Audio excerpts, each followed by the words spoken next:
الحمد لله رب العالمين والصلاة والسلام على أشرف الأنبياء وإمام المرسلين نشهد أن لا إله إلا الله وحده لا شريك له ونشهد أن سيدنا ونبينا محمدا عبده ورسوله اللهم صل وسلم وبارك على محمد كما صليت ورحمت وباركت على إبراهيم وعلى آل إبراهيم في العالمين إنك حميد مجيد.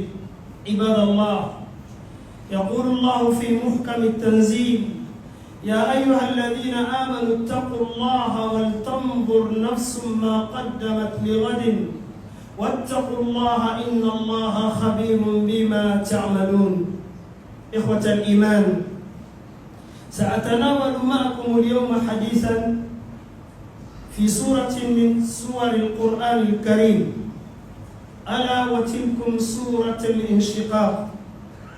يقول الله عز من قائل: إذا السماء انشقت وأذنت لربها وحقت وإذا الأرض مدت وألقت ما فيها وتخلت وأذنت لربها وحقت. يا أيها الإنسان إنك كادح إلى ربك كدحا فملاقيه. الآيات. Nous louons Allah, le Seigneur des maîtres du monde, l'unique créateur, donateur, sauveur, lui que tout vient de lui et tout retournera à lui. Le ciel et son contenu, la terre et sa contenue retourneront toujours à Allah subhanahu wa ta'ala. Nous demandons à Allah de nous préserver contre nos mauvaises âmes, de nous guider toujours sur le droit chemin. Qu'il fait aussi sa paix et sa prière, bénédiction sur le prophète Muhammad sallallahu alayhi wa sallam.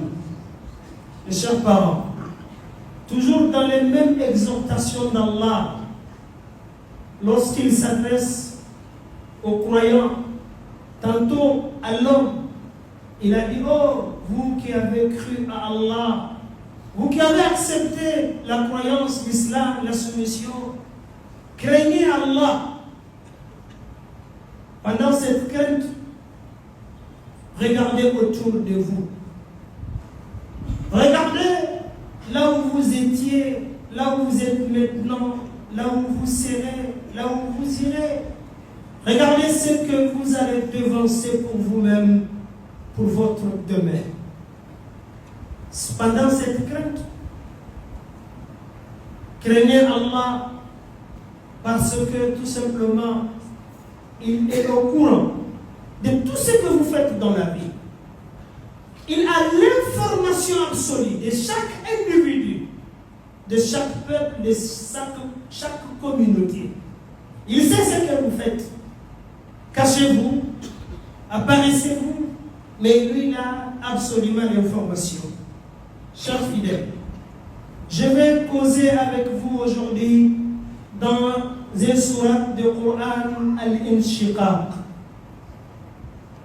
Mot Al-Inshiqaq en langue arabe est un grand objet qui va se fendre en deux, qui va se déchirer, qui va se disperser. Regardons tous au-dessus de nous. Il n'y a pas plus grand que le ciel. Aucun scientifique n'a essayé de mesurer sa dimension, ses périmètres. Mais un jour arrivera, il va se fendre, il va se déchirer. Mais pourquoi le Maître, Allah, il nous donne cette information? Un jour viendra, ce ciel ne va plus exister, la terre non plus, le soleil, rien, tout ira par rapport à sa décision à lui. Mais le jour que le ciel va se fendre, va se déchirer, pourquoi? Parce qu'il a reçu l'ordre, il s'est soumis, il s'est mis à l'exécution. Parce que c'est son propriétaire qui lui a donné de l'ordre. Elle s'est soumise, elle a accepté. Elle doit faire cela. Parce qu'elle ne se fit pas créer. Et il a un propriétaire qui est Allah. Cette terre qui nous abrite est une créature miraculeuse. Nous construisons là-dessus, nous cultivons là-dessus, nous vivons là-dessus, mais un jour, il ne sera plus cette terre. Lui aussi, un jour, il sera étalé en une seule vue. Il y a des coins du monde aujourd'hui, nous ne le voyons pas. Plus tu avances, ça va, autrement tu ne le vois pas. Mais ce jour arrivera, il sera comme une seule natte. Du bout en bout, on va regarder tout ce qu'il y a dessus. Ça aussi, c'est par le même ordre d'Allah subhanahu wa ta'ala, et qu'il va obéir. Mais cependant, la terre qui avait tout absorbé, tout accueilli, tout avalé, elle va jeter tout ce qu'elle a contenu depuis le jour qu'Allah lui a créé. Elle va s'en débarrasser de tout. Des humains, de l'or, des titres, du palais, du pouvoir. Elle va jeter dehors tout ce qu'elle a observé en ce jour. C'est venu dans un hadith du prophète Muhammad sallallahu alayhi wa sallam. En ce jour, la terre vomira tout ce qu'elle a absorbé. De l'or, des titres, tout. L'homme viendra voir tout objet qui est devant lui comme or. Les humains vont dire: voici pour laquelle que nous avons banni notre mission. Voici pour laquelle que j'ai rompu ma relation familiale. Voici pour l'objet que je torturais, je fais du mal, etc. Mais ce jour-là, il va passer à ne rien prendre en ce jour. La terre aussi a accepté de se soumettre à l'ordre d'Allah subhanahu wa ta'ala et mérite aussi cette soumission. Après ce propos que Allah vient de dire, il s'adresse à l'homme que nous sommes tous, avant que nous ne devenions même musulmans et croyants. Et ayyuhal insan, oh toi l'homme, toi qui es debout, femme comme homme, riche comme pauvre, gouverneur comme gouverné. Oh toi l'homme, innaka kadihun, tu es tellement souffrant dans cette vie. Ta vie est tellement pénible. Tu cherches quelque chose que tu n'auras jamais. Tu construis quelque chose que tu ne vas jamais partir avec. Tu te bats pour ton pouvoir à la recherche, au bien matériel, au titre. Mais tu es souffrant.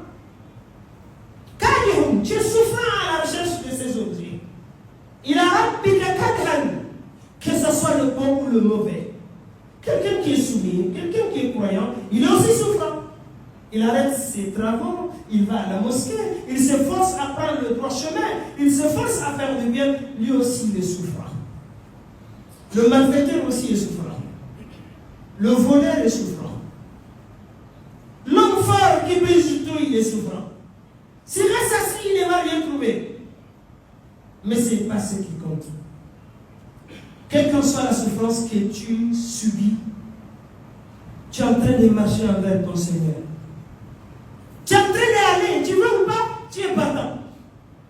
Un jour, Jibril est venu voir le prophète Muhammad sallallahu alayhi wa sallam. Ya Muhammad, Ishmashit, vis comme tu veux. 1000 ans, 2000 années, mais sache que tu mourras un jour. Aime celui que tu peux aimer dans cette vie. Femme, enfant, frère, ami, autre, chef. Un jour tu vas le quitter, ou bien il va te quitter. Tu es libre, fais ce que tu veux. Bon, mauvais, fais ce que tu veux. Mais sache qu'un jour, tu seras payé par ce que tu as fait. Chers parents, allons-y doucement. Les étapes que l'homme passe sur cette vie sont très rapport à ce qui lui attend. Avant que tu ne deviennes sperme dans le ventre, c'est Allah qui était au contrôle de cet univers. Tu es rentré quelque part, tu n'as fait que 9 mois. Allah était au contrôle. Tu es sorti au vent, tu as fait, disons trop, 100 ans. C'est le même Allah qui était toujours au contrôle. Tu es mort, on t'a enterré. 200 ans, 1000 ans, sous terre, Allah était toujours au contrôle. Le jour de la résurrection, rien que la durée du jugement, c'est 50 000 années. Quelqu'un d'autre aura le contrôle dans ce lieu? Là, c'est un appel à nous tous. Il ne faut pas que cette vie nous trompe. Reprenons le chemin à nouveau. Restons dans notre mission. Nous ne sommes créés que pour remercier Allah. Pour lui dire merci de nous avoir créés, donnés. Et encore, quand tu es musulman, merci de m'avoir choisi musulman, soumis, en train de prouver ta seigneurie, ta grandeur, ton unicité. Mais que tu sois bien ou mauvais, tu n'as pas le choix. Tu es en train de marcher envers ton Seigneur. C'est pour cela qu'il a dit, cette souffrance n'est pas le plus important. Ce qui est le plus important, tu ne peux pas négocier, dénier, pas aller envers lui. Mais un jour, quelle qu'en soit la marche, tu arriveras à la destination. C'est à toi d'être intelligent. C'est à toi de choisir ce qui est bien pour toi. Mais Allah est tellement clément, il nous fait de bonnes propositions. Il nous montre la voie à suivre. Celui qui est de sa petite vie, il était intelligent. Il a compris que lui, il est missionnaire. Lui, d'un moment à l'autre, il peut aller. Il a remercié le Seigneur. Il lui est unifié. Il lui est adoré. Il lui est remercié. Il a crié à la tombe et tous ces événements. Il a crié à la résurrection et tout ce qui aura lieu en ce lieu. Il a pris le devant. Il a fait du bien. Il a dit la vérité. Il a consolidé son entourage. Il a éduqué sa femme et ses enfants. Et il a lié son entourage. Il avait cette mission à lui, que lui est étranger. Il est là auprès de son Seigneur. D'un moment à l'autre, il a pris le devant. Il ne s'est pas laissé tromper par cette vie éphémère. Et le jour du jugement, lui prendra ses résultats, son bilan avec sa main droite, qui est synonyme de bénédiction et de bonté. Et c'est comme le jour qu'on va proclamer le résultat au vu de tous. Quelle joie qu'Allah nous le fasse de tous. Celui-ci qui a s'y préparé le jour du jugement, il n'aura point de peur, ni de panique, ni d'angoisse. Il prendra son bilan de vie par sa main droite. Qu'est-ce qui va se passer? Il va seulement passer la formalité. Personne ne va passer rentrer dans le paradis sans passer là-bas. Mais passer là-bas, ça va dépendre de la vie passée que tu as menée. C'était bon, tu vas seulement passer. Un jour, le prophète sallallahu alayhi wa sallam, notre mère Aïcha lui a posé une question, mais ils nous ont dit que tout le monde passera à la barre. Et le prophète lui a répondu, pour certains, c'est de la formalité. Parce qu'ils étaient prêts, ils ont cru, ils ont dépensé du bien. C'est ce qui a fait que ces gens-là, ils auront une formalité passée. Ils vont le viser, ils vont entrer. Mais malheureusement, celui-ci, chacun de nous a un paradis qui lui attend, qui est équipé à grande échelle.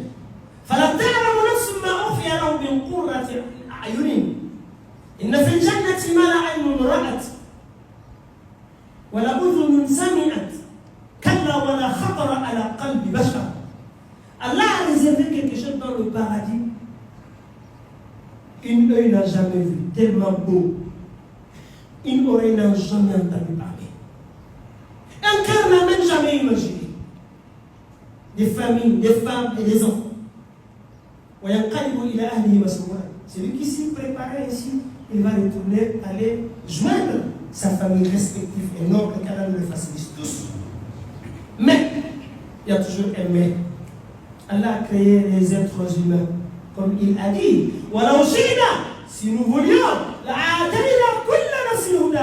on allait guider chaque être humain. Personne n'allait s'égarer. J'ai décrété le jour de la création. Le jour du jugement, je remplirai l'enfer par des humains comme par des génies. C'est une décision qu'Allah a prise, qu'Allah nous en préserve. Mais malheureusement pour certains qui sont de ce pont, qui n'ont rien cru, qui se sont permis de l'amusement, et là, quand ils vont prendre leurs résultats, ils ne pourront jamais le publier. C'est pour cela Allah dit leurs mains seront torpillées par l'arrière. Le résultat négatif qu'ils ont construit tout le temps, ils vont le prendre par l'arrière. C'est comme si vous avez votre enfant qui a eu de mauvais résultats à l'examen, mais lui ne peut pas braver ce résultat au vu de tous.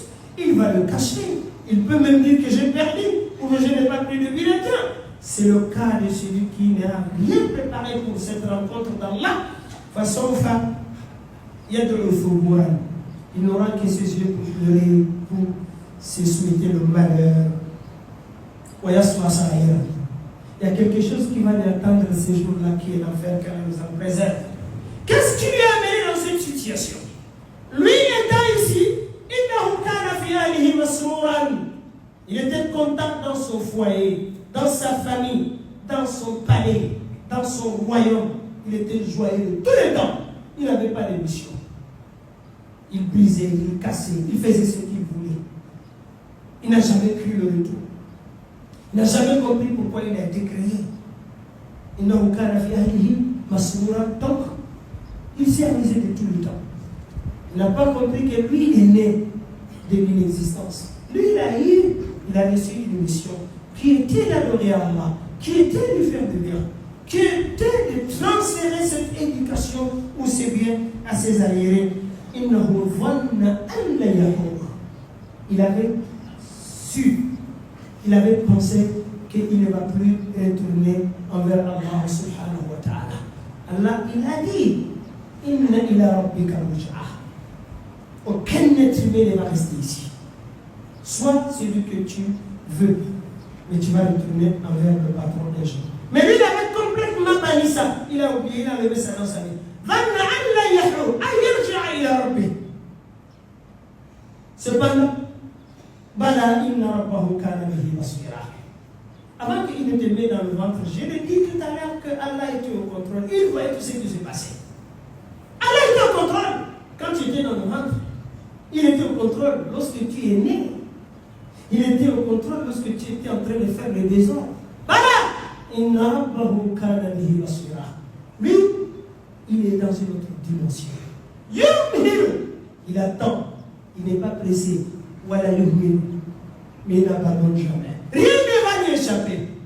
Toi qui penses que non, tu es permis, tu vas tout faire, continue. Allah, il te voit.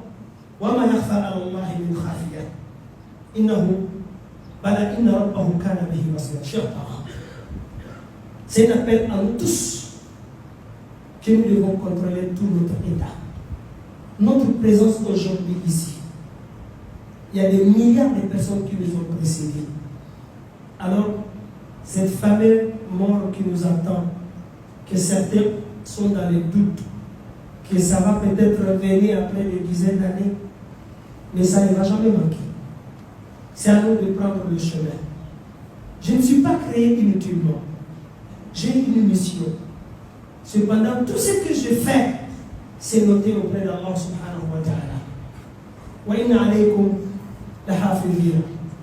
Faites le bien. Il y a des contrôleurs, des surveillants sur vous qui ne vous séparent ni nuit ni jour. Tous les temps, ils sont avec vous. Kiram al-Katibi. Ils ne vont jamais mentir sur vous. celui qui a fait du bien, celui qui reprend le chemin, celui qui se répand vers Allah, celui qui demande le pardon, celui qui reconnaît ses torts d'hier et il se remédie, il arrête, il retourne envers Allah, il pleure, il demande le pardon, il reprend le chemin à mesure de sa capacité. Lui, il aura de la chance de retourner envers Allah subhanahu wa ta'ala. Chers parents, Allah, il est absolu, il a le droit de jurer avec tout ce qu'il veut. Parce que Allah a beaucoup de choses. Celui qui a créé tout objet sur cette terre. À la fin de ce verset, il dit je jure par une période qu'on appelle Ash-Shafaq, après le Maghrib. Le rouge que vous voyez à l'ouest, c'est un temps à profiter, c'est un temps toujours à mettre quelque chose dedans. Je jure par la nuit et tout ce que ceci a englobé, qui est une créature que nous devons nous lever dedans pour implorer Allah, pour lui demander le pardon, pour prier dedans, pour penser à ce qu'il se pourra que le matin ne va plus me retrouver. Je jure par la lune qui n'est petit, croissant, mais qui se développe jusqu'au jour 14, 15, à plein bas. Après, il retourne aussi comme il avait commencé. Que cela signifie? Hier, nous n'étions pas là. Aujourd'hui, nous sommes là.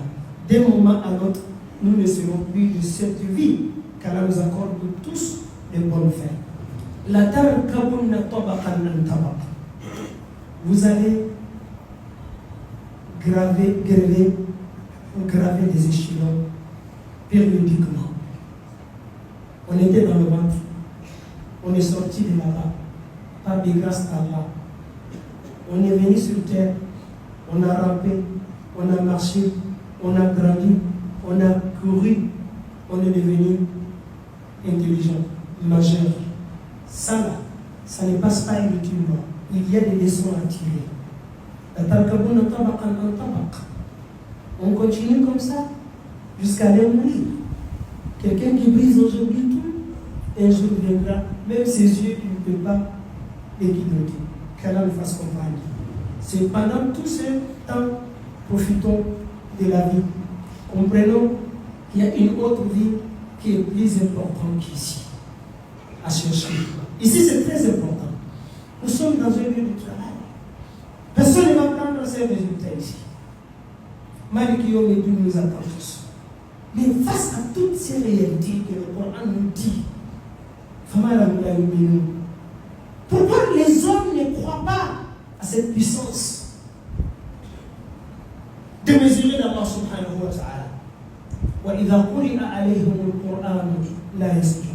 Tous les jours qu'on entend ce que le Coran nous dit, c'est Allah qui le parle. Lorsqu'on entend, on ne se prosterne jamais pour rendre gloire à Allah subhanahu wa ta'ala.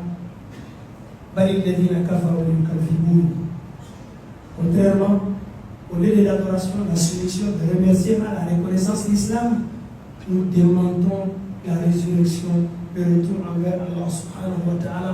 Wallahu a'lamu bima yulun. Chaque être humain, il a ce qu'on appelle le cœur, un récipient.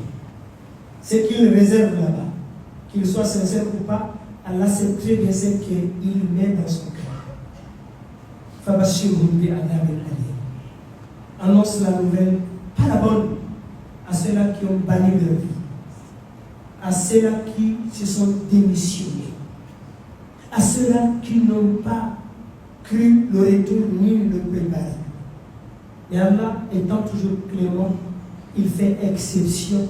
Ce n'est pas tout le monde qui sera de ce type, qui vit comme un animal, une bestion ou une bétail. Là, il a la vie à Amano. Sauf, excepté de ceux-là qui ont cru qu'Allah est puissant et Allah est unique. Tout vient de lui. Celui qui connaît tout, l'homme ne connaît absolument rien. Ils ne sont pas si limités seulement à la croyance vide à Allah subhanahu wa ta'ala. Non, ils ont fait du bien. Le bien ici, c'est quoi? C'est les prières, c'est le jeûne, c'est les sacrifices, c'est la solidarité, c'est l'entraide, c'est de tenir la famille, c'est de faire tout ce que l'islam a recommandé combien? Ils l'ont fait pour justifier leur foi intérieure. Ceux-là, ils auront quoi au retour? Lahum ajrun ghayru mamnun. Ils auront des récompenses illimitées qui ne va jamais terminer. C'est ce que je fais allusion tout de suite, que ce que le prophète a dit sallallahu inna fil jannati ma la aynun ra'at. Allah a réservé quelque chose dans le paradis que l'œil, un œil, ni œil d'ange, ni œil de messager, ni œil de humain n'a vu un jour. Tellement c'est formidable. Voilà, on veut une sagat. Il n'aurait jamais entendu ce qu'Allah a réservé là-bas. Qu'Allah nous le facilite. Qu'Allah wa la khatara ala qalbi bashar. Le cœur humain ne peut même pas imaginer ce type de bonheur. Qu'Allah nous le facilite. Chers fidèles, pendant que nous courons, nous partons, nous venons, ça peut être un droit qu'Allah nous a laissé dedans. Mais ce n'est pas la finalité. La finalité, c'est d'y retourner envers Allah et étant soumis. C'est là où Allah dit Ya ayyuhalladhina amanu taqullaha haqqa tuqatihi wa la tamutunna illa wa antum muslimun. أقول قولي هذا واستغفر الله لي ولكم فاستغفروه إنه هو الغفور الرحيم.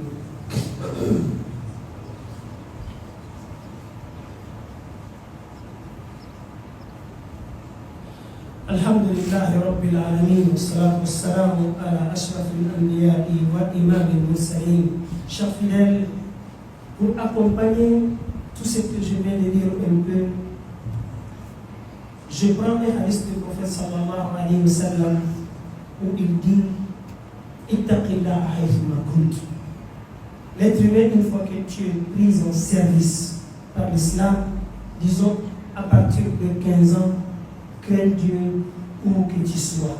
Tu es seul, il faut surveiller Allah dans ta vie. Tu es avec les gens, il faut avoir cette surveillance sur toi. Tu veux faire du bien, crains toujours Allah là où tu es.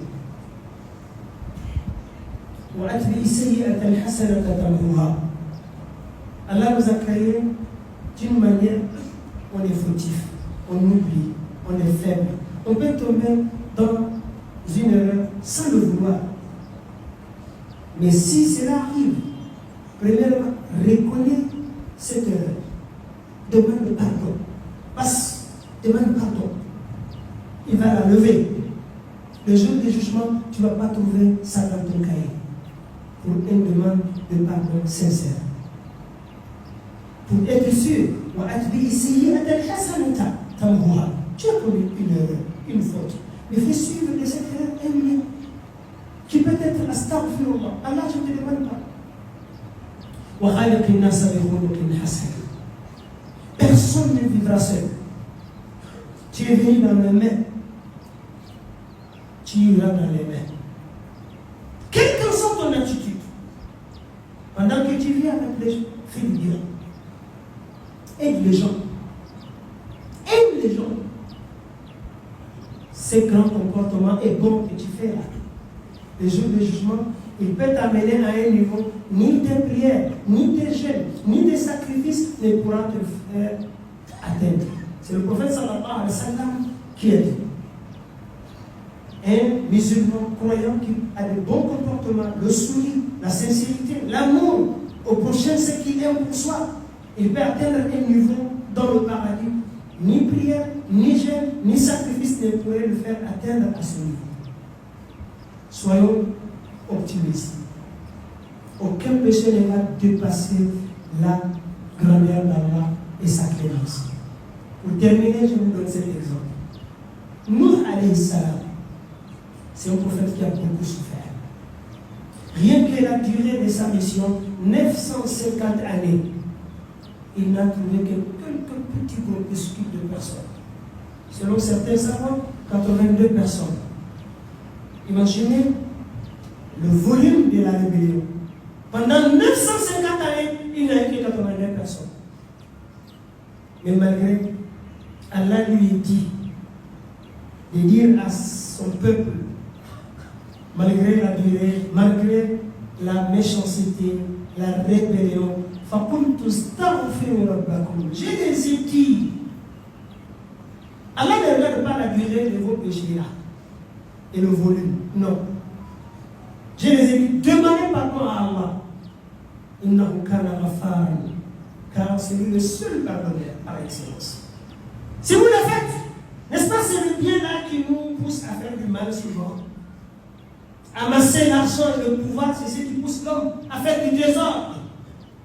Alors, Allah pourra vous donner ce bien-là sans que vous ne bougiez rien. Il va vous envoyer la pluie, il va vous le verser. Il va vous donner de l'argent, tout type de fortune, il va vous le donner. Il va vous donner tout type d'enfant.